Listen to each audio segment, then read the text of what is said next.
This is day 23 of RPG A Day, and we're talking about the coolest looking RPG product or book that I own.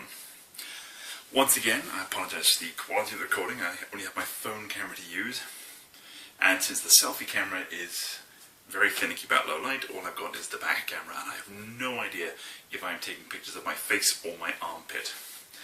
So, moving through some of the cooler products they own. This is Mummy the Curse. This is one of the Kickstarter products by Onyx Path, the I'd say the new name for White Wolf, the current publisher of White Wolf products. It is a particularly shiny book, as you can see. Metallic spine. The inside is, as is traditional with modern White Wolf books, very nicely laid out. Very clear, very readable. Right low on actual artwork, which is this yellowish tinged look. It's quite evocative, if not always clear. So that's a nicely put together piece of work. This next one I'm looking at is Rogue Trader. This is the second iteration of the Fantasy Flight Warhammer 40,000 rules, and it is easily, far and away, as you can see again, bulk of it is text, but where it has images, they are far and away the most colourful of any of the 40k RPG books. It is in many ways the most upbeat of the games. In that you are a bunch of wealthy traders on the make, rather than the scum of the earth shooting other scum. Also on the Warhammer line, but this time a crossover covering both Fantasy Battle and 40k, is Realm of Chaos, the Lost and the Damned. And this is a much older book.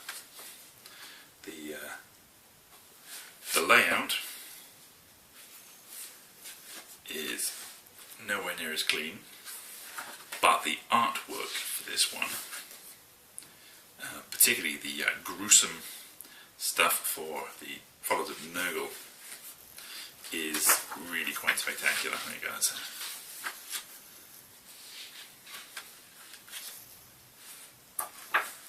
Plus, obviously, as there's tend to be, a heavy metal section in the middle where they advertise the miniatures range.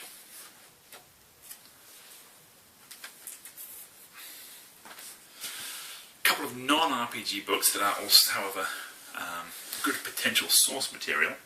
First of all, I have Weta Workshop's The World of Kong. This was published with Peter Jackson's King Kong remake, and as you can see, it is literally a guide to Skull Island. It is a fantastic art book with little snippets of information about the ecosystem of the disappearing lost world of Skull Island.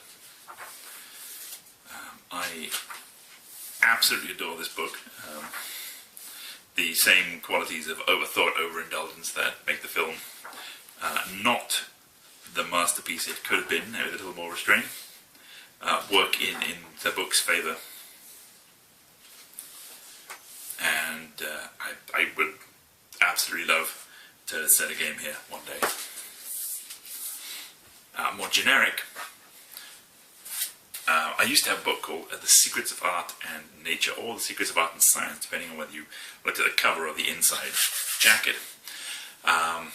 It was a facsimile book, reprinting a lot of old scientific articles about things like all sorts of pregnancy tests from the 16th century and alchemical lighting, as well as dealing with demons to learn magical powers.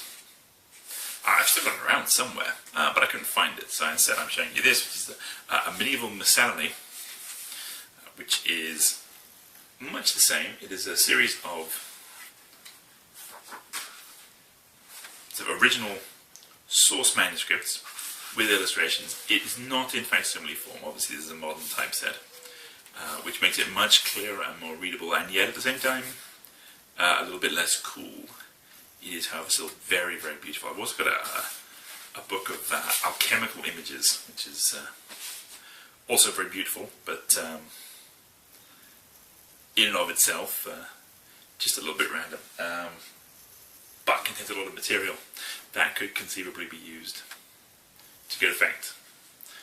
Finally, I'm probably coming up to the coolest looking stuff I own.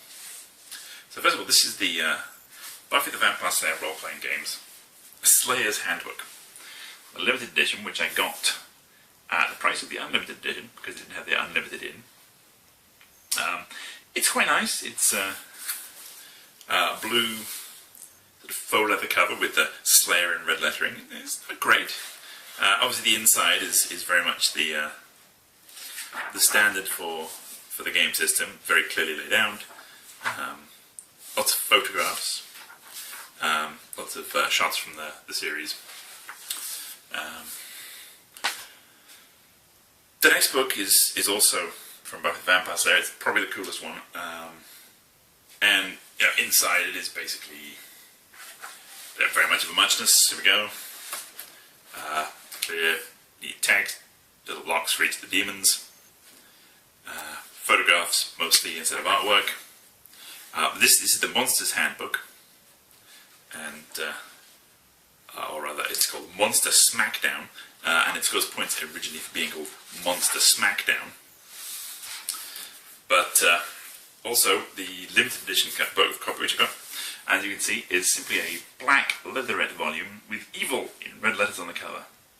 And what is not to like about that? Okay, I'll be back tomorrow, or whenever I get around to putting this up. And then the next one up, the space of time between those is when I will be putting the next one up, which is a very wibbly-wobbly, timey-wimey way of looking at things. I also can't remember what day 24's topic is. I'll add a little tag to say. I'll put it somewhere. Our friend James always puts them down here, so I think I'll put mine up here.